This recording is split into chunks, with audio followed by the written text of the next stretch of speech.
الحمد للہ رب العالمین والصلاة والسلام علی محمد الامین فاعوذ باللہ من الشیطان الرجیم بسم اللہ الرحمن الرحیم۔ خواتین و حضرات، ہم سورہ اعراف کی آیت 199 200 کا مطالعہ کر رہے ہیں۔ اس میں بات یہاں تک پہنچ گئی تھی کہ ہر لحاظ سے استدلال پیش کر دیا گیا۔ خدا کے پیغمبر جن مقدمات کو واضح کرنے کے لیے آتے ہیں ان کا ایک ایک پہلو واضح ہو گیا۔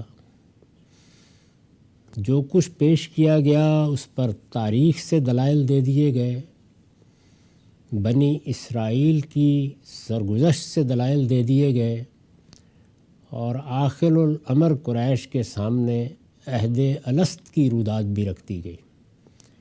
گویا استدلال کے تمام پہلو، خواہ وہ انفس سے متعلق ہوں یا تاریخ سے، وہ بہت وضاحت سے بیان ہو گئے۔ بیچ بیچ میں آفاق کے دلائل کی طرف بھی توجہ دلائی گئی، لیکن مخاطبین اپنی ضد پر قائم ہیں۔ یہ دعوت میں بڑا نازک مرحلہ ہوتا ہے۔ ہمارے دین میں لوگوں کے ساتھ جو تعلق پیدا ہوتا ہے، وہ پیغمبر کا ہو، علماء کا ہو، عام آدمی کا ہو، جو مسلمان ہے، وہ دعوتی کا تعلق ہے۔ یعنی دین نے جو تعلق پیدا کرنے کے لیے کہا ہے وہ یہی ایک تعلق ہے، الا یہ کہ کسی جگہ مسلمانوں کو حکومت حاصل ہو جائے تو پھر اجتماعیت سے متعلق کچھ ذمہ داریاں بھی ان پر عائد ہو جاتی ہیں۔ یہ سارا معاملہ جس اصل پر کھڑا ہوتا ہے وہ یہ ہے کہ استدلال کیا جائے گا، وضاحت کی جائے گی، اشکالات دور کیے جائیں گے، اپنی طرف سے ہر پہلو سے بات واضح کی جائے گی۔ لیکن مخاطبین کٹ حجتی کر رہے ہیں، بات صحیح زاویے سے سننے کے لیے تیار نہیں ہیں، اپنے ذہن میں موجود مقدمات ہی کو دہرائے چلے جا رہے ہیں۔ کبھی دعوت دینے والے کی شخصیت پر وار کرتے ہیں، کبھی اس کے اسلوب کو استہزاء کا نشانہ بناتے ہیں، استخفاف کا کوئی پہلو ہاتھ سے جانے نہیں دیتے۔ جب یہ صورتحال پیدا ہو جائے تو داعی بھی انسان ہوتا ہے، پیغمبر بھی ہو تو بہرحال بشریت کے تقاضوں سے ماورا تو نہیں ہو جاتا۔ اس موقع پر رد عمل کی ایک نفسیات پیدا ہوتی ہے۔ یہی رد عمل کی نفسیات ہے جو منظم صورت اختیار کر کے مناظروں میں، تکفیر میں، تضلیل میں، یا دوسری قوموں اور دوسرے مذاہب کی تحقیر میں تبدیل ہو جاتی ہے۔ ہمارے دین نے اس موقع پر کیا ہدایت کی ہے؟ یہ سورہ اپنے خاتمے کو پہنچ رہی ہے اور اس میں اللہ کا پیغمبر ہے جس کی زبان فیض ترجمان سے یہ پیغام پہنچایا جا رہا ہے۔ اس میں جب یہی رد عمل سامنے آیا ہے، یہی مسائل درپیش ہو گئے ہیں، تو کیا فرمایا؟ فرمایا خذ العفو وامر بالعرف واعرض عن الجاہلین۔ یہ 3 باتیں نہیں ہیں، دریا کو کوزے میں بند کر دیا ہے۔ یعنی اس موقع پر تمہیں کرنا کیا ہے؟ پہلی بات کیا فرمائی؟ خذ العفو، درگزر کا طریقہ اختیار کرو۔ یعنی اب رد عمل نہیں، رد عمل نہ دعوت کے شایان شان ہے، نہ داعی کے شایان شان ہے۔ پلٹ کر الزامی جواب دینا، دوسروں کے استہزاء اور استخفاف پر اتر آنا، دوسروں کی تحقیر کرنا، انہوں نے کوئی فتویٰ لگا دیا ہے تو یہاں سے بھی ایک فتویٰ صادر ہو جائے، زبان خراب کر لینا، گفتگو کا اسلوب ایسا اختیار کر لینا کہ جو شرفاء کے شایان شان نہ ہو۔ یہ سب چیزیں انسانی طبائع کے لحاظ سے متوقع ہوتی۔ تو پہلی بات جو ارشاد فرمائی اس مرحلے پر پہنچ کر، یعنی یہ پہلا مرحلہ نہیں ہے، ابتدا نہیں ہے، ہر لحاظ سے محنت کر لی گئی ہے، اس کے باوجود رد عمل جہالت پر مبنی ہے، سفاہت پر مبنی ہے، آگے سے کوئی معقول رویہ اختیار نہیں کیا جا رہا۔ اس کے باوجود ارشاد فرمایا کہ خذ لف، درگزر کرو، تمہارے یہی شان ہے، یعنی جو کچھ یہ رویہ اختیار کر رہے ہیں نظر انداز کر دو۔ یہ نظر انداز کر دینا یہی در حقیقت سب سے پہلی چیز ہے جس کی ہر داعی حق کو تربیت حاصل کرنی چاہیے۔ یہ ہو نہیں سکتا کہ کوئی نئی بات، کوئی نیا فکر یا لوگوں کی نئی باتوں کی تردید میں کوئی چیز کہی جائے اور اس کا رد عمل علمی ہو، شریفانہ ہو، اس میں لوگ بات سمجھنے سننے کی مجالس منعقد کر کے بیٹھ جائیں، اس میں سلیقے کے ساتھ ہر چیز کا تجزیہ کیا جائے، اس میں اگر موقع ملے تو کہنے والے کے ساتھ محبت کا ربط پیدا کیا جائے، یہ ضروری نہیں ہے۔ یعنی انسانوں کی جو کچھ بھی تاریخ ہمیں معلوم ہے اس میں نبیوں سے بڑھ کر کوئی اچھا رویہ اختیار کرنے والے نہیں ہو سکتے، نبیوں سے بڑھ کر کسی کی زبان فیض ترجمان نہیں ہو سکتی، نبیوں سے بڑھ کر کسی کا اسلوب غیر معمولی نہیں ہو سکتا۔ اور پھر یہاں تو صورتحال یہ ہے کہ پیغمبر بات نہیں کر رہے، پیغمبر کی زبان پر خدا بات کر رہا ہے، تو اس سے آگے کیا ہو سکتا ہے؟ یعنی انسانی سطح پر کسی دعوت کے کیا مراحل ہو سکتے ہیں جس کا تصور کیا جائے؟ آخری چیز ہے کہ اللہ براہ راست کلام کر رہا ہے، یعنی رسول اللہ صلی اللہ علیہ وسلم کو کسی موقع پر بھی یہ نہیں کہا گیا کہ آپ اپنے طور پر اپنی دعوت پیش کریں، ہر جگہ یہی کیا گیا کہ آپ قرآن پڑھ کر سنائیں، آپ اس قرآن کے ذریعے سے تذکیر کریں، آپ اس قرآن کے ذریعے سے انذار کریں۔ یہ قرآن آپ کی زبان پر نازل کیا گیا ہے، یہ محض ہدایت کی کتاب نہیں ہے، یہ اس کے ساتھ انذار کی کتاب ہے۔ یعنی اس میں صرف دین کے احکام، دین کے ایمانیات نہیں بیان کر دیے گئے، وہ تو اس کا بہت تھوڑا سا حصہ ہے۔ یہ اصلاً لوگوں کو بیدار کرنے، ان کو متوجہ کرنے، ان کو پیغمبروں کی دعوت کو سننے پر آمادہ کرنے کی کتاب ہے۔ تو اس میں یہ ارشاد ہوا کہ معاملہ یہاں تک پہنچ جائے تو پہلی بات کیا ہے؟ خذ لف، درگزر کرو۔ دوسری کیا؟ وامر بالعرف، یعنی جو ان کے ہاں نیکیاں مسلمہ ہیں، جو مانی ہوئی باتیں ہیں، جن میں کوئی ابہام نہیں ہو سکتا، ان کی تلقین کرتے رہو۔ یعنی جو چیزیں اس وقت مسئلہ بن گئی ہیں یا جن پر اس طرح کا رد عمل سامنے آ رہا ہے وہ بیان ہو گئی، ان کے دلائل بیان ہو گئے، ان کی وضاحت ہو گئی، اب ان کو مزید بیان کرنے کی ضرورت نہیں ہے۔ اب ان کو نیک اور صالح انسان بنانے کے لیے جو چیزیں ضروری ہیں ان کی تلقین کرتے رہو۔ وَأَعْرِضْ عَنِ الْجَاهِلِينَ، اس کے باوجود یہ نہیں ہوگا کہ سب لوگ بات سلیقے سے سننے کے لیے تیار ہو جائیں، لوگ جہالت پر اترتے رہیں گے، ان کے ساتھ الجھنے کی کوئی ضرورت نہیں ہے، ان سے اعراض کریں۔ تو یہ تین باتیں ہیں، جیسے کہ میں نے عرض کیا کہ دریا کو کوزے میں بند کر دیا۔ اس مرحلے پر یعنی جب سب کچھ بیان ہو گیا، جب کوئی کسر باقی نہیں رہ گئی، یہ سورہ اپنے خاتمے کو پہنچ رہی ہے، تو اللہ تعالیٰ نے یہ فرمایا کہ یہ نہیں سن رہے بات، ان کا رویہ وہی ہے، یہ ویسی ہی کٹ حجتیاں کر رہے ہیں، تو اب آپ بھی اسی سطح پر اتریں گے؟ نہیں، اس کا کوئی سوال نہیں ہے۔ آپ کو کیا کرنا ہے؟ درگزر کرو اے پیغمبر، نیکی کی تلقین کرتے رہو اور ان جاہلوں سے اعراض کرو۔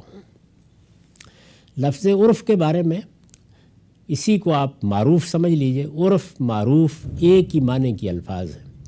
اس پر میں نے یہ لکھا ہے کہ اصل میں لفظ عرف آیا ہے، اس سے مراد وہ باتیں ہیں جو تمام سلیم و طبع لوگوں کے نزدیک نیکی اور خیر کی باتیں سمجھی جاتی ہیں۔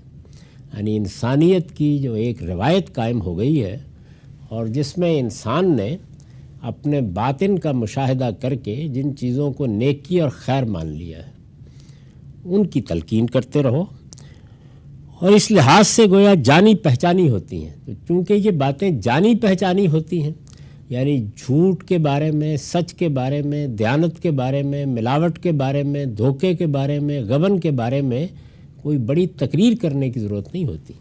اس کو مخاطب سمجھتا ہے، یہ انسانیت کی مشترک میراث ہے۔ تو فرمایا کہ اس لحاظ سے یہ باتیں جانی پہچانی ہیں، اور چونکہ جانی پہچانی ہیں تو عربیت کے لحاظ سے ان کو عرف یا معروف کہا جاتا ہے، جانی پہچانی باتیں۔ مدعا یہ ہے کہ جو دعوت دے رہے ہو اس پر جمے رہو۔ ظاہر ہے کہ پیغمبر کی دعوت کیا ہے؟ انہی معروفات کی دعوت ہے، اسی عرف کی دعوت ہے، انہی جانی پہچانی حقیقتوں کی دعوت ہے۔ خدا کا فیصلہ جب تک صادر نہیں ہو جاتا تمہارے لیے یہی حکم ہے، ان کی بالفضولیوں کے پیش نظر تم خیر و صلاح کی یہ دعوت منقطع نہیں کر سکتے۔ یعنی یہ جو بھی کر رہے ہیں کرنے دو، ان سے الجھنے کی ضرورت نہیں ہے۔ جس چیز پر اصرار جاری رکھو یا جو بات بیان کرتے رہو وہ نیکی، خیر اور صلاح ہے۔ اور نیکی، خیر اور صلاح اگر کوئی دائی صبر کے ساتھ اسی پر جمع رہے، ظاہر ہے نیکی، خیر اور صلاح تین لفظ نہیں ہیں، وہ ایک پورے رویے کو بیان کرتے ہیں۔ آپ جن باتوں کو اپنے لیے اچھا سمجھتے ہیں دوسروں کو اس کی تلقین کریں، خود اس کا نمونہ بنے۔ آپ کی اپنی زبان، آپ کا اپنا لب و لہجہ، آپ کی اپنی بات ان چیزوں سے کبھی مملوب نہ ہو جن کو آپ غلط کہتے ہیں اور دوسروں کو ان سے روکنا چاہتے ہیں۔ تو اس کا پھر نتیجہ یہ نکلتا ہے کہ آہستہ آہستہ بالفضولیوں پر اصرار کرنے والے لوگ پیچھے ہٹتے چلے جاتے ہیں، آہستہ آہستہ۔ یہ بڑا صبر آزما کام ہے، لیکن اللہ تعالیٰ نے فرمایا یہی کرنا ہے۔ اب دیکھیے کہ انسان ہے، ہدایت فرما دی، پیغمبر ہے، اس کے باوجود اس کا شدید اندیشہ ہوتا ہے کہ کسی وقت رد عمل پیدا ہو جائے۔ انسان آخر کب تک برداشت کرے گا؟ اگر مخاطبین جہالتی پر اترے ہوئے ہیں، اچھی سے اچھی بات کے جواب میں بھی ان کا رویہ جاہلانہ ہے، تو اگرچہ اللہ نے ہدایت کر دی کہ اعرض عن الجاہلین، لیکن پھر بھی کبھی کبھی انسان قابو نہیں پاتا اپنے اوپر۔ تو فرمایا کہ وَإِمَّا يَنزَغَنَّكَ مِنَ الشَّيْطَانِ نَزْغٌ فَاسْتَعِذْ بِاللَّهِ إِنَّهُ سَمِيعٌ عَلِيمٌ۔ کہ اس کے باوجود، یعنی ہدایت کر دی ہم نے، توقع یہی ہے کہ اس کو روبہ عمل کرو گے، لیکن اس کے باوجود اگر تمہیں کوئی اکساہٹ شیطان کی طرف سے آ جائے، یعنی وہ بھی تو اپنا کام کرے گا نا، اس کو بھی اس دعوت کے ساتھ جو ازلی بیر ہے وہ چاہے گا کہ پیغمبر کسی مرحلے پر کوئی ایسی بات کر دے جس سے مخاطبین فائدہ اٹھا کے ڈھول پیٹ سکیں۔ تو اگر ایسی کوئی اکساہٹ شیطان کبھی پیدا کر دے، اس کے باوجود اگر تمہیں کوئی اکساہٹ شیطان کی طرف سے آ جائے تو کیا کرو؟ فاستعذ باللہ، اللہ کی پناہ چاہو، یعنی اس وقت فوراً اللہ کی طرف رجوع کرو، اللہ تعالیٰ سے استدعا کرو کہ وہ شیطان کی اس اکساہٹ سے نجات دے۔ اللہ کی طرف رجوع کا فائدہ یہ ہوگا کہ رخ لوگوں کی بجائے ادھر مڑ جائے گا، اور اللہ کی طرف رخ مڑے گا اور اس سے تعوذ کرو گے اور اس کی پناہ چاہو گے، تو اس کے نتیجے میں طبیعت بھی پرسکون ہوگی، اور جو کچھ اس وقت ہو جانا تھا یا رد عمل سے جو نقصان ہو سکتا تھا اس سے یہ دعوت بھی محفوظ رہے گی۔ تو فرمایا کہ اللہ کی پناہ چاہو، انہ سمیع علیم، اس لیے کہ وہ سب کچھ سننے والا اور جاننے والا ہے۔ یعنی تمہارا کیا خیال ہے؟ ہم نہیں دیکھ رہے ان لوگوں کے رویے کیا ہیں، ہمیں نہیں معلوم کہ یہ کس جہالت پر اترے ہوئے ہیں، اور ہم نہیں جانتے کہ تم نے کس محبت سے اور کس طرح اپنی جان گھلا کر یہ پیغام پہنچایا ہے ان تک۔ ہم ان سب باتوں سے واقف ہیں، ہم جانتے بھی ہیں، اور ہم جو کچھ تم کہہ رہے ہو، جو کچھ یہ کہہ رہے ہیں اس کو سن بھی رہے ہیں۔ تو اگر اس معاملے میں کچھ کرنا ہوگا تو ہم کر لیں گے، تمہارا کام یہی ہے کہ اللہ کی پناہ چاہو۔ ارشاد فرمایا ان الذین اتقوا اذا مسهم طائف من الشیطان تذکروا فاذا هم مبصرون۔ سبحان اللہ۔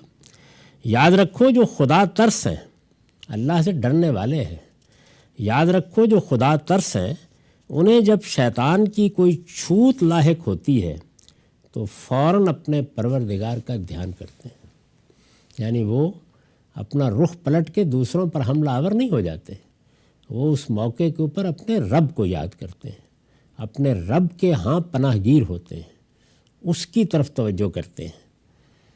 یاد رکھو جو خدا ترس ہے، ان الذین اتقوا اذا مسہم طائف من الشیطان، شیطان تو کہیں نہ کہیں سے چھوت لاحق کرنے کی کوشش کرے گا، لیکن جب ایسا ہوتا ہے تذکروا، فوراً وہ اپنے پروردگار کا دھیان کرتے ہیں، فَإِذَا هُمْ مُبْصِرُونَ، اور دیکھیے کیا نتیجہ بیان کیا ہے، اور دفتن ان کے دل روشن ہو جاتے ہیں۔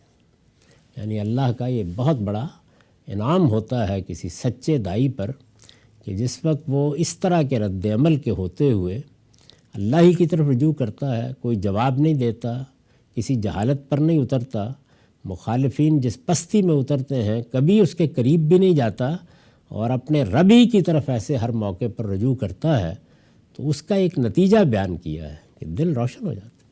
یعنی جیسے ہی وہ اپنے رب کو پکارتے ہیں تو وہ شیطان کی چھوت بھی دور کر دیتا ہے، طبیعت میں اطمینان بھی پیدا کر دیتا ہے، اور ایک روشنی انسان کو حاصل ہوتی ہے۔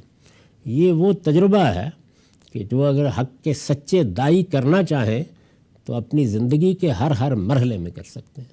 یعنی جس وقت جواب دینے کے لیے آدمی آمادہ ہو جاتا ہے، جب وہ بھی مقابلے میں اتر کر کھڑا ہو جاتا ہے، جب آستین چڑھا لیتا ہے تو فرشتے بھی چلے جاتے ہیں، خدا بھی، پھر اس کے بعد شیطان کے حوالے ہو جاتا ہے، دائی بھی ہو تو شیطان کے حوالے ہو جاتا ہے۔ تو اس طرح کے موقع پر یہ دیکھیے کیا خوبصورت نصیحت کی ہے اور کیا نتیجہ بیان کیا ہے کہ جس وقت وہ اپنے پروردگار کا دھیان کرتے ہیں دفتن ان کے دل روشن ہو جاتے ہیں۔ یہ اللہ کی بہت بڑی عنایت ہے جس کا بیان ہے۔ اے کاش دین کو بیان کرنے والے، دین کے علماء، دین کی دعوت دینے والے ان حقائق کو سمجھ سکیں اور ان کی طرف توجہ کر سکیں۔ ارشاد ہوا وَإِخْوَانُهُمْ يَمُدُّونَهُمْ فِي الْغَيِّ ثُمَّ لَا يُكْسِرُونَ، اس کے برخلاف ان جاہلوں کے بھائی، دائرہ شیاطین، اس کے برخلاف ان جاہلوں کے بھائی شیاطین انہیں گمراہی میں کھینچے چلے جاتے ہیں۔ یعنی جس وقت یہ صورت پیش آتی ہے، ایسی مخاصمت کی فضا بنتی ہے، طعن و تشنیع کی فضا بنتی ہے، اس طرح سے جہالت پر لوگ اترتے ہیں، تو دائی جیسے جیسے اپنے رب کی طرف رجوع کرتا ہے اس کو روشنی حاصل ہوتی ہے، اس کو سکینت حاصل ہوتی ہے، اور جاہل ان کو شیاطین کے حوالے کر دیا جاتا ہے۔ نتیجہ کیا نکلتا ہے؟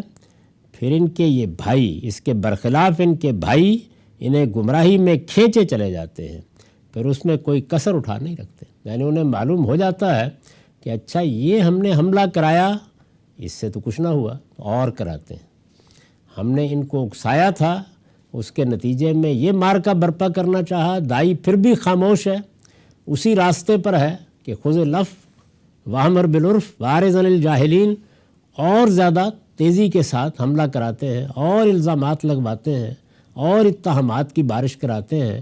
اب ہم کوئی نہ تیر دشنام چھوڑیں گے اور نہ کوئی الزام چھوڑیں گے، لگائیں گے، لیکن نتیجہ کیا نکلتا ہے کہ اللہ کی روشنی دائی کو حاصل ہوتی چلی جاتی ہے، اللہ اس کے رفع ذکر کا بھی اہتمام کرتا ہے، اور ان کا معاملہ یہ ہے کہ جیسے جیسے یہ آگے بڑھتے ہیں تو گویا پیرہن اترتے چلے جاتے ہیں، اور صاف معلوم ہوتا ہے کہ شیطان کے ہاتھ میں کھیل رہے ہیں۔ تو ارشاد فرمایا کہ اس کے برخلاف ان جاہلوں کے بھائی شیاطین انہیں گمراہی میں کھینچے چلے جاتے ہیں، پھر اس میں کوئی کسر اٹھا نہیں رکھتے۔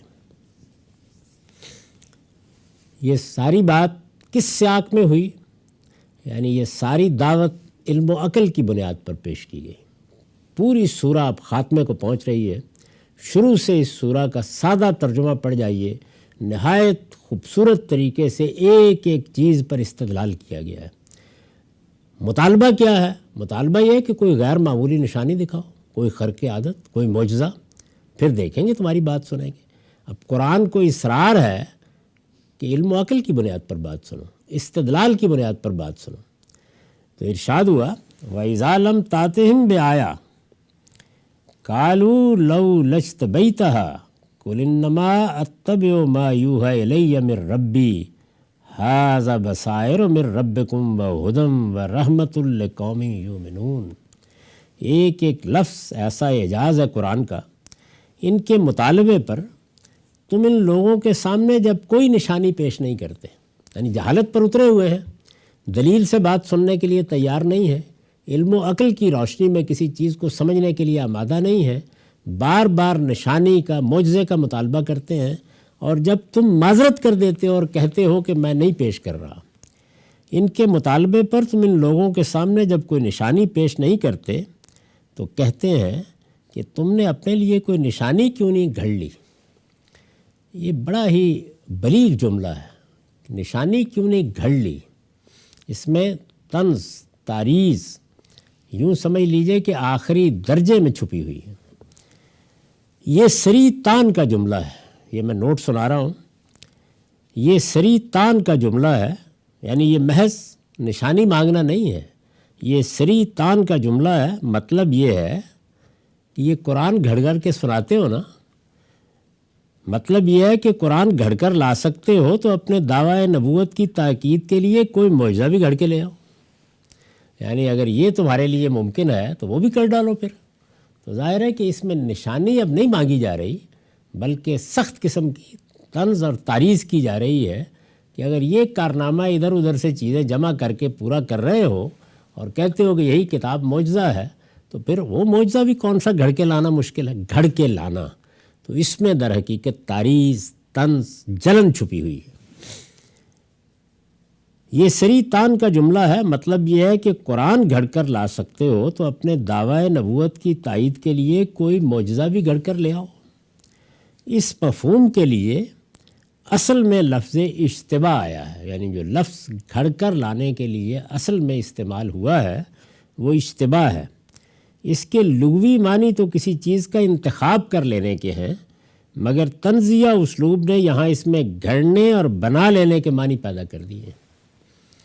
استاذ امام لکھتے ہیں، اس قول سے، یعنی جب یہ بات وہ کہتے تھے تو اس قول سے ظالموں کا مطلب یہ ہوتا کہ جہاں تک قرآن کا تعلق ہے اس کا معاملہ تو بہت آسان ہے، ادھر ادھر سے جو باتیں اگلوں کے واقعات اور کاہنوں اور اہل کتاب کی روایات پر مشتمل کانوں میں پڑیں، ان میں سے جو باتیں دل کو بھاگئیں ان کو جوڑ جاڑ کے کچھ کلام بنایا اور اس کو لا کر ہمیں اس دعوے کے ساتھ سنا دیا کہ یہ اللہ نے اپنے خاص فرشتے کے ذریعے سے وہی بھیجی۔ یہ قرآن مجید کے بارے میں وہ کہتے تھے۔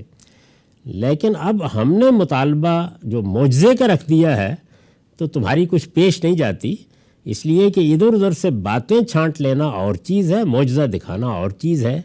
یہ چھانٹ لینے کی چیز نہیں تھی کہ کہیں سے چھانٹ کر لاتے اور ہمیں دکھا دیتے کہ یہ لو تمہارا مطالبہ پورا کر دیا۔ گویا اس تانے میں صرف معجزہ نہ دکھا سکنے ہی کا تانا نہیں، بلکہ اس سے زیادہ زہر آلود تانا اس کے اندر یہ مضمر ہے کہ نعوذ باللہ قرآن ایک من گھڑت چیز ہے جو ادھر ادھر سے اپنے ذوق کے مطابق چھانٹی ہوئی چیزوں کا مجموعہ ہے۔ یہ قرآن مجید کے بارے میں سوچے سمجھے بغیر، اس کو حقیقت میں سنے بغیر، اس کے غوامض میں اترے بغیر مخالفین کا وہ تبصرہ ہے کہ جو خود رسول اللہ کے زمانے سے لے کر آج تک ہوتا چلا آ رہا ہے۔ یعنی جب یہ کہا جاتا ہے کہ ذرا اس کے اندر اترو، یہ دیکھو اس کا نظام فکر کیا ہے، اس نے حقائق کی کیا دنیا تمہارے سامنے رکھ دی ہے، یہ کتنے اعلیٰ مرتبے پر کھڑا ہو کے اپنی دعوت پیش کر رہا ہے، اس کے اندر کس طرح خدا بولتا ہوا نظر آتا ہے، اس میں کیا شستہ زبان ہے، اس کے کیا پاکیزہ اسالیب ہیں، اس میں کس طریقے سے انذار کیا جا رہا ہے، اس میں تاریخ کے واقعات سے استدلال ہوتا ہے تو وہ استدلال بھی کتنا پاکیزہ استدلال بن جاتا ہے، کیسے قرآن مجید ان سب چیزوں کی تصحیح کر کے پیش کر دیتا ہے جن سے متعلق طرح طرح کی دیو مالائی حکایتیں لوگوں کے ہاں مشہور ہوتی ہیں۔ یہ دیکھو اس بات کو، جب یہ بات توجہ دلائی جاتی ہے تو وہ جواب میں کہتے ہیں کہ دیکھ لیا ہم نے، اور ظاہر ہے کہ یہ کچھ نہیں ہوتا، چونکہ کبھی غور کے ساتھ سننے پڑھنے کی زحمت ہی گوارا نہیں کی ہوتی، اور ہمیشہ یہ خیال کیا جاتا ہے کہ بس اس کو باتوں میں اڑا دینا ہے، تو اس طرح کی باتیں کہی جاتی ہیں۔ تو قرآن مجید نے یہ کہا کہ یہ جواب میں یہ کہتے ہیں، جواب بھی دیکھیے کیا دیا ہے، قُلْ إِنَّمَا أَتَّبِعُ مَا يُوحَىٰ إِلَيَّ مِن رَبِّي، کہہ دو میں تو صرف اس چیز کی پیروی کرتا ہوں جو میرے پروردگار سے مجھ پر وحی کی جاتی ہے۔ یعنی نہ میں اپنا کوئی فلسفہ لے کے آیا ہوں، نہ مجھے اپنی کوئی سعادت قائم کرنی ہے، نہ میں تم پر کوئی دھونس جمانے کے لیے کھڑا ہوا ہوں، میں تو وہ بات کر رہا ہوں جو مجھے ایک منصب پر فائز کر کر میرے پروردگار نے کہہ دی ہے۔ میری ذمہ داری یہ ہے، میں اپنی وہ ذمہ داری پوری کر رہا ہوں اور صرف اسی چیز کی پیروی کرتا ہوں جو میرے پروردگار کی طرف سے مجھ پر وحی کی جاتی ہے۔ اور جانتے ہو وہ وحی مجھ پر کیا کی گئی ہے؟ تم تو نشانیاں معجزے مانگ رہے ہو، ھذا بصائر من ربکم، بدبختو تم غور کرتے تو یہ ان لوگوں کے لیے تمہارے پروردگار کی طرف سے آنکھیں کھول دینے والی آیتیں ہیں۔ یعنی اگر اس قرآن پر غور کرتے تو تمہاری آنکھیں کھلتی، تمہیں اندازہ ہوتا کہ کس طرح کے حقائق اس میں بیان ہو گئے ہیں۔ ھذا بصائر من ربکم وہدی ورحمۃ لقوم یؤمنون، اور ہدایت اور رحمت ہے جو ایمان لانا چاہیں۔ یعنی ہدایت ہے اس دنیا میں، رحمت ہے اس کے نتیجے کے طور پر آخرت میں۔ تو یہ ہدایت اور رحمت ہے، لیکن کن کے لیے؟ جو ایمان لانا چاہیں۔ اس پر میں نے لکھا ہے یعنی آغاز کے لحاظ سے ہدایت اور انجام کے لحاظ سے رحمت۔ آغاز کے لحاظ سے کیا ہے اس کے اندر؟ جس وقت یہ دنیا میں ہے اور انسان اس کی قدر پہچانے تو اس کے لیے ہدایت کا دروازہ کھول دیتا ہے۔ یعنی آغاز کے لحاظ سے ہدایت اور انجام کے لحاظ سے رحمت۔ یہ اس طنز کا جواب ہے جو اوپر نقل ہوئی ہے، اور دیکھیے کہ کس قدر باعظمت اسلوب میں اور کیسا باوقار جواب دیا ہے۔ یعنی اوپر جو بات تھی اس کی وضاحت میں استاد امام کا اقتباس میں نے آپ کو سنایا کہ وہ گویا اس تانے میں صرف معجزہ نہ دکھا سکنے کا تانا نہیں تھا، بلکہ یہ چیز مثبر تھی کہ یہ قرآن ایک پن گھڑت چیز ہے، ادھر ادھر سے اپنے ذوق کے مطابق چھانٹ کے لے آئے ہیں۔ یہ اس طنز کا جواب ہے جو اوپر نقل ہوئی ہے، اور دیکھیے کہ کس قدر باعظمت اسلوب میں اور کیسا باوقار جواب ہے۔ فرمایا تھا کہ نیکی کی تلقین کرتے رہو اور ان جاہلوں سے اعراض کرو۔ یعنی بات شروع کہاں سے ہوئی تھی کہ یہ اگر اسی رویے پر اترے ہوئے ہیں تو تمہارے لیے صحیح لائے عمل کیا ہے؟ وہ صحیح لائے عمل یہ ہے کہ نیکی کی تلقین کرو اور جاہلوں سے اعراض کرو۔ یہ بہترین مثال ہے کہ اس ہدایت کی تعمیل کس طرح ہونی چاہیے۔ یعنی پہلے تو ہدایت کی بالاجمال، اب گویا عملاً بتا دیا کہ ایسے اعراض کیا جاتا ہے جاہلوں سے۔ انہوں نے جو بات کہی تھی اور جو بہت پرووک کرنے والی تھی، نشانی کیوں نہیں لاتے، معجزہ کیوں نہیں لاتے، تو آدمی دل برداشتہ ہوتا ہے، خدا کی طرف بھی نگاہ کر کے کہتا ہے کہ مالک اس ذمہ داری پر فائز کیا ہے تو کوئی معجزہ دکھائی دیں تاکہ یہ بحث ختم ہو۔ تو فرمایا کہ نیکی کی تلقین کرتے رہو اور ان جاہلوں سے اعراض کرو۔ یہاں سے بات شروع کی تھی، یہ بہترین مثال ہے اس ہدایت کی تعمیل کس طرح ہونی چاہیے۔ ان کی بات چونکہ آخری درجے میں جاہلانہ تھی، اس لیے اس کا نوٹس ہی نہیں لیا۔ یعنی قرآن نے بتایا کہ جہالت کا جواب کیسے دیتے ہیں۔ ان کی بات چونکہ آخری درجے میں جاہلانہ تھی، اس لیے اس کا نوٹس ہی نہیں لیا، اور اصل حقیقت نہایت سادہ لفظوں میں سامنے رکھتی۔ یعنی قرآن مجید کا استدلال سادہ، فطری اور ایسا غیر معمولی ہوتا ہے کہ جس میں کوئی ایچ پیچ دکھائی نہیں جا سکتا۔ سادہ لفظوں میں سامنے رکھ دیے کہ میں معجزے اور کرامتیں نہیں بلکہ یہ بصائر اور ہدایت و رحمت لے کر آیا ہوں۔ یعنی یہ بتا دیا کہ مجھے جو ذمہ داری دی گئی ہے وہ اس طریقے سے کوئی معجزے دکھا کر تمہیں مروب کرنے کی نہیں ہے، میں تو بصیرتیں لے کے آیا ہوں، میں ہدایت لے کے آیا ہوں، میں رحمت لے کے آیا ہوں۔ اس لیے قبول کرنا ہے تو اسے قبول کرو۔ دنیا اور آخرت کی تمام سعادتیں اسی میں مضمر ہیں، لیکن اس کے لیے ضروری ہے کہ دلوں کی خرابی دور کی جائے۔ اور جانتے ہو وہ کیا ہے؟ وہ یہ ہے کہ تم حقیقت کو قبول کرنا نہیں چاہتے۔ یعنی دلوں میں جو خرابی پیدا ہوتی ہے وہ یہ ہوتی ہے۔ یہ بات قرآن مجید نے سمجھائی ہے، صرف یہاں نہیں کئی اور جگہوں پر سمجھائی ہے کہ اگر انسان ہدایت پانا چاہتا ہے تو سب سے پہلے اپنے دل کی اس خرابی کو اسے دور کرنا چاہیے۔ یہ کیسے دور ہوگی؟ یہ فیصلہ کر لے کہ میں ایک طالب علم کی زندگی بسر کروں گا اپنی سطح پر۔ یعنی یہ ضروری نہیں ہے کہ ہر آدمی کوئی غیر معمولی عالم ہوتا ہے یا ماہر علوم ہوتا ہے، ہر آدمی اپنی سطح پر یہ فیصلہ کرتا ہے کہ میں ایک طالب علم کی زندگی بسر کروں گا۔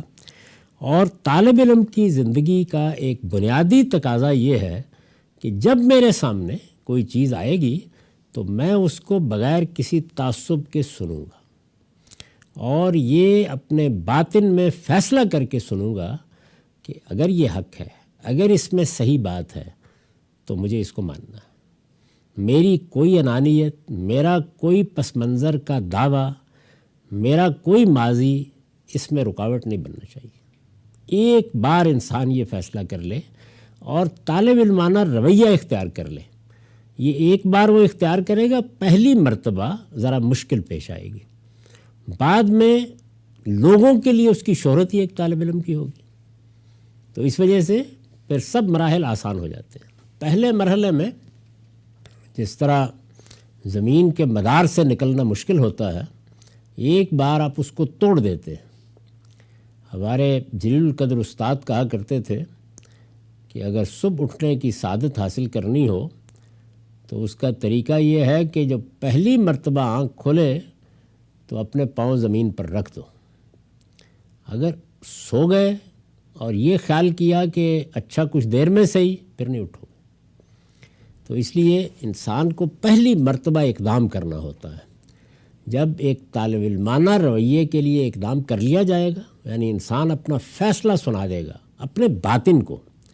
ہمارے باطن میں وہ شخصیت بستی ہے کہ جس کا ظہور ہمارے اعضاء و جوارح سے ہوتا ہے۔ تو اس کو جب انسان یہ فیصلہ سنا دے گا کہ مجھے ایک طالب علم بن کے رہنا ہے، اس سے مجھے کوئی دلچسپی نہیں ہے کہ لوگ کیا کہتے ہیں، کیا بات سنتے ہیں، میری حیثیت کیا بنتی ہے، مجھے کیا مقام دیا جاتا ہے، مختلف گروہ میرے بارے میں کیا رائے قائم کرتے ہیں۔ میں ان سب سے بے نیاز ہو کر سچائی کا، حق کا، علم کا سچا طالب بن کر زندگی بسر کروں گا۔ اور جب اس کا کوئی مطالبہ سامنے آ جائے گا، سمجھوں گا، اعتراض بھی کروں گا، اس کو ہر پہلو سے جانچنے پرکھنے کی کوشش بھی کروں گا، لیکن میرے ہاں یہ رکاوٹ کسی درجے میں نہیں ہونی چاہیے کہ یہ بات تو نہیں ماننی۔ تو یہ بات تو نہیں ماننی، جب انسان یہ فیصلہ کر لیتا ہے اپنے اندر، یہ بات اگر میں نے مان لی تو اس کا مطلب ہے کہ میری زندگی بھر کی کاوش ختم ہو گئی، میرے آباء و اجداد غلط ثابت ہو گئے، میں جن چیزوں کو گرد و پیش میں سنتا رہا ہوں وہ بے معنی ہو گئیں، یہ بات میں کبھی نہیں کروں گا۔ تو اب گویا ایک رکاوٹ ہمالہ سے بڑی کھڑی کر دی اپنے اندر، لیکن جیسے ہی آپ اس کو ڈھا دیتے ہیں تو اس کے بعد ایک سچے طالب علم کے طور پر اللہ آپ کا ہاتھ پکڑ لیتا ہے۔ جیسے پیچھے بتایا کہ اگر شیطان کی اکساہٹ کے نتیجے میں دوسرے جہالت پر اترے ہوئے تم بھی جہالت پر اترو گے تو پھر تم بھی شیطان کے حوالے کر دیے جاؤ اور لڑ کے فیصلہ کر لو، پھر کیا نتیجہ نکلتا ہے۔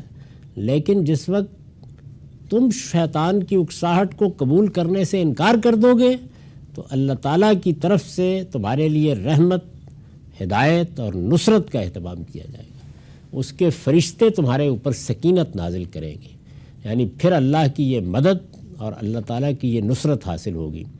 لیکن اگر تم نے بد زبانی اختیار کر لی، تم نے شیطان کی اکساہٹ کو قبول کر لیا، تم بھی جہالت کے جواب میں جہالت پر اتر آئے، تو نتیجہ یہ نکلے گا کہ خدا کی تائید سے محروم ہو کر پھر شیطان ہی کے ساتھ مختلف وادیوں میں سرگرداں رہو گا۔ یہ بات اوپر فرمائی تھی، اور یہاں یہ کہا کہ جس وقت کوئی چیز ہدایت بن کے دوسرے کے دل میں اترتی ہے، یعنی وہ بات پیغمبر کو کہی، یہ مخاطبین کو کہی، بصیرت حاصل کرنا چاہتے ہو، خدا کی رحمت سے فیض یاب ہونا چاہتے ہو، اس کی ہدایت پانا چاہتے ہو، تو کچھ نہیں، بس ایک ہی شرط ہے، اور وہ یہ کہ یہ فیصلہ کر لو کہ سچ سامنے آئے گا تو مان لیں گے۔ یہ فیصلہ ہے جو فیصلہ کن ہو جائے گا، اور پھر اس میں اللہ کی بڑی تائید اور نصرت حاصل ہوتی ہے۔ اللہ تعالیٰ ہاتھ پکڑ پکڑ کر انسان کو صحیح راستے پر لاتا ہے۔ وہ اگر کہیں بھٹک رہا ہوتا ہے تو اچانک روشنی نمودار ہوتی ہے۔ جیسے اوپر بیان کیا تھا کہ جس وقت تم صبر کرو گے اور ان کی یازخائیوں کے جواب میں ان کے طعنوں کے جواب میں، ان کی جہالت کے جواب میں، ان کے احمقانہ تبصروں کے جواب میں اپنے آپ کو اپنے رب کے حوالے کر دو گے اور کبھی جواب نہیں دو گے اس طرح کی چیزوں کا، تو تم دیکھو گے کہ جیسے ہی اپنے رب کا دھیان کرو گے تو اندر دفتن روشنی آ جائے گی۔ تو یہی چیز ان لوگوں کے ساتھ بھی ہوتی ہے جن کے سامنے کوئی حق پیش کیا جائے، یعنی ایسے لگتا ہے کہ جیسے پردہ اٹھ گیا ہے، حقیقت واضح ہو گئی ہے، اس سے کوئی فرق نہیں پڑتا کہ آپ کل کیا مانتے تھے، آج کیا مانتے ہیں۔ یہ اصل میں ایک سفر ہے اور اللہ نے ہم کو اسی امتحان میں ڈالا ہے۔ یوں نہیں کیا کہ ایک ٹوکری میں ہدایت رکھ کر آپ کے گھر کے دروازے تک پہنچا دیے کو اٹھا لیجیے، یعنی اس کو علم کا امتحان سے بھی گزرنا ہے، اس کو عمل کے امتحان سے بھی گزرنا ہے۔ علم کا امتحان یہ ہے کہ مختلف نقطہ نظر سامنے آئیں گے، اس میں کچھ الجھنیں درپیش ہوں گی، ایک آدمی کچھ کہے گا، دوسرا کچھ کہے گا، طرح طرح کے استدلالات پیش کیے جائیں گے، اس میں انسان کیا کرے، یعنی وہ کیسے اس امتحان میں کامیاب ہو۔ اور عمل کا امتحان یہ ہے کہ جب آپ کے علم میں ایک صحیح بات آ گئی، یعنی علم مطمئن ہو گیا کہ یہ بات تو صحیح ہے، تو پھر انسان سے کوتاہی ہوگی، اس سے کمزوریاں بھی صادر ہوں گی، لیکن اس کا باطنی فیصلہ یہی ہونا چاہیے کہ مجھے عمل کرنا ہے، یعنی میں اپنے آپ کو تیار کروں گا۔ یہ نہیں کہ پہلے ہی مرحلے میں ہر آدمی صدیق اکبر ہو جاتا ہے، وہ فیصلہ کر لیتا ہے تو پھر اللہ تعالیٰ اس کی دستگیری فرماتے ہیں اور آہستہ آہستہ اس کے اندر بہتری آتی ہے۔ یہ چشم زدن میں بہتری لے آنے والا جو طریقہ ہمارے ہاں صوفیہ نے اختیار کیا ہے، وہ کچھ نہیں ہوتا سوائے اس کے کہ ایک خاص طرح کے نشے کی کیفیت ہو جاتی ہے۔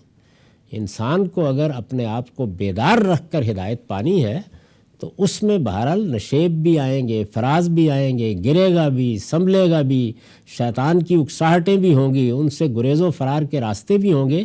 پھر علم اور عمل کا یہ امتحان مرتے دم تک رہے گا جاری، تو اس لیے اس کے لیے ذہنی طور پر تیار ہونا چاہیے۔ تو ارشاد فرمایا کہ ان سے کہہ دو کہ میں تو وہی کروں گا جس کی وہی میرے پروردگار کی طرف سے کی جاتی ہے۔ تم مجھ سے معجزے مانگتے ہو اور میں تمہارے سامنے کیا پیش کر رہا ہوں؟ بصائر من ربکم و ہدم و رحمہ، یہ ان لوگوں کے لیے تمہارے پروردگار کی طرف سے آنکھیں کھول دینے والی آیتیں ہیں اور ہدایت اور رحمت ہے جو ایمان لانا چاہے۔ اس پر میں نے لکھا ہے یعنی آغاز کے لحاظ سے ہدایت اور انجام کے لحاظ سے رحمت۔ اس سے گویا یہ بتا دیا گیا کہ جو شخص بھی اس کو قبول کرے گا اس کو یہاں ہدایت ہوگی، اور جب نتیجہ نکلے گا تو اللہ کی رحمتیں اس کا استقبال کر رہی ہوں گی۔ اور اسی کے ذیل میں اس بات کی وضاحت کی کہ اگر اس سے تم وہ سعادت حاصل کرنا چاہتے ہو جس کے لیے یہ قرآن آیا ہے تو بس وہ رکاوٹ دور کر لو اپنے اندر سے، یعنی یہ کہ مجھے نہیں ماننا۔ یہ اصل میں جس وقت ایک آدمی تعصبات میں مبتلا ہوتا ہے یا طرح طرح کے بہانے تراشتا ہے تو وہ اپنے باطن میں ایک پردہ تانتا ہے، ایک رکاوٹ کھڑی کرتا ہے جس پر لکھا ہوتا ہے کہ مجھے نہیں ماننا۔ اس رکاوٹ کے بعد اللہ تعالیٰ کی رحمت سے انسان محروم ہو جاتا ہے۔ ارشاد ہوا وَإِذَا قُرِئَ الْقُرْآنُ فَاسْتَمِعُوا لَهُ وَأَنصِتُوا لَعَلَّكُمْ تُرْحَمُونَ، اس لیے جب یہ قرآن سنایا جائے تو اس کو توجہ سے سنو اور خاموش رہو تاکہ تم پر رحم کیا جائے۔ یہ قرآن ہی دعوت تھی، یہ قرآن ہی پیغام تھا۔ تو ارشاد فرمایا کہ اگر یہ کرو گے تو رحمت ملے گی خدا کی، اگر گریز و فرار کے راستے اختیار کرو گے تو اپنی بھی قبر کھودو گے، اپنے لیے بیماریاں بھی پیدا کرو گے۔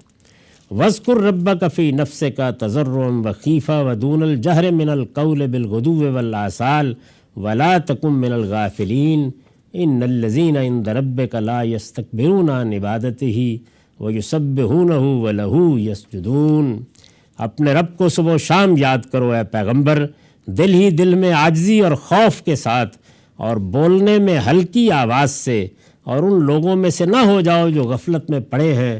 حقیقت یہ ہے کہ جو فرشتے تیرے پروردگار کے حضور میں ہیں وہ اس کی عبادت سے کبھی تکبر نہیں کرتے، وہ اس کی تسبیح کرتے ہیں اور اسی کے آگے سجدہ ریز رہتے ہیں۔ یہ میں نے اس سورہ کو آخر تک پڑھ دیا۔ ان آیتوں کی وضاحت انشاءاللہ اگلی نشست میں ہوگی اور اس کے ساتھ ہی دوسری سورہ یعنی سورہ انفال شروع ہو جائے گی۔ اقول قولی ھذا واستغفر اللہ لی ولکم ولسائر المسلمین۔